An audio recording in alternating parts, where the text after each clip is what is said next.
আসসালামু আলাইকুম। আপনারা সবাই কেমন আছেন? ওই দেখ আকসারা বোন চলে আসছে। আসসালামু আলাইকুম। সালাম, কি অবস্থা? ভিডিও করো? গেছিলা? এই যে আমার কাছে কি স্টুডেন্ট পড়াইতে গেছি, অনেক গরম, প্রচুর গরম। আরে এই গরমেতে তুমি কি পরিমাণ কষ্ট করো। তোমার দর্শকদের গরম লাগেনি? মনে হয় সবারই তো গরম, বাংলাদেশে যে পরিমাণ গরম পড়তেছে কি বলবো আর। অনেক গরম। এর উপরে হলো মনে করো এক গ্লাসের মধ্যে ইয়ে মশাই কামড় দিতে একটা রক্ত হয়েছে, ঠিক আছে? আয় হায়, কল জ্বালাই দেয় নাই? ওইগুলোতে কইছি আজকে, মনে করো আজকে তো ঈদের পরে প্রথম দিন গেছি, আজকে কইছি, বলছে কালকে থেকে দিব।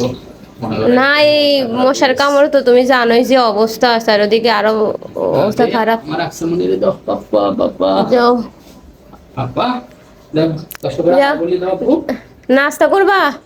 নাস্তা একটু পরে করি। আচ্ছা বসো, রেস্ট না হয় একটু বসো।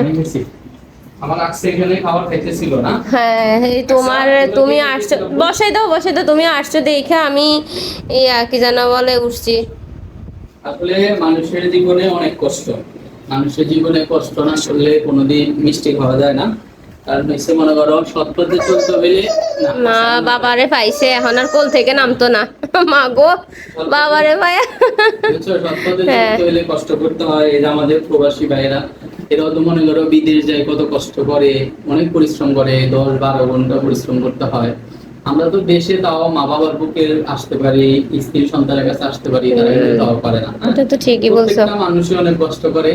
এই যে তুমি মনে করো ইউটিউব চ্যানেলটা নিয়ে কষ্ট করতেছো, আমি দেখতেছি 2-3 দিন যাবতই। আমি আমার প্রবাসী, তোমার সাপোর্ট না থাকলে হয়তো আমি পারতাম না। যাক, আল্লাহর কাছে শুকরিয়া, তোমার একটু আল্লাহ ইয়ে আমি করছে। আসলে আমার প্রবাসী ভাই আর আমার দেশের ভাই যারা ইউটিউব চ্যানেল দেখে তাদের কাছে অনুরোধ করবো, তারা যাতে তোমার চ্যানেলটারে সাবস্ক্রাইব করে, শেয়ার করে, লাইক করে, কমেন্ট করে, যাতে তুমি খুব দ্রুত উন্নতি করতে পারো। তাদের কাছে আমার অনুরোধ থাকবে। আসলে দেখেন, আপনারা হয়তো বলবেন যে স্ত্রীকে এইভাবে সাপোর্ট করতেছে, এই করতেছে। আসলে দেখা যায় কি, এক একজনের শখ এক এক রকম, মতো পদ্মার বাইরে আসতেছে না, এই জন্য আমি এই ব্যাপারে ওদের কোনো হস্তক্ষেপ করতেছি না। আপনাদের সহযোগিতা সবসময় কাম্য। আচ্ছা সমস্যা নাই, হ্যাঁ আল্লাহ চাইলে সবই হবে ইনশাল্লাহ। তুমি একটু বসো, একটু রেস্ট নাও।